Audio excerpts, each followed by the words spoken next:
အဲ့လောက်တော့ပြန်လို့ရင်ကောင်းမလားတော့ဘလော့ကလောက်တော့မှာဒါပေမဲ့လောလောဆယ်တော့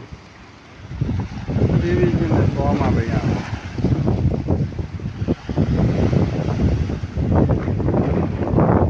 ပြီးချင်းနဲ့လိုရဲပစ္စည်းစုပြီးတော့မှ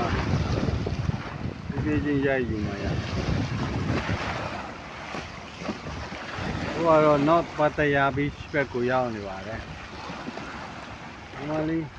beach ကတော့အဲ့လောက်ကြီးကြည်ပြင်းပြင်းမရှိဘူးမဲ့ဒီမှာဟိုတဘာဝဖန်တီးထားတဲ့အလှတရားတွေနဲ့တဘာဝဖန်တီးရတဲ့အလှတရားတွေထဲမှာတော့ဒါချစ်စရာကောင်းတဲ့ main ကလေးတွေအများကြီးတက်ဝင်လှုပ်ရှားတဲ့ကမ်းခြေဖြစ်တာပေါ့အဲ့ထဲမှာတော့အောင်ကျော်မိုးတယောက်ကတော့ဒီမှာအထီးကျန်ဇလန်းဖြစ်နေပါတယ်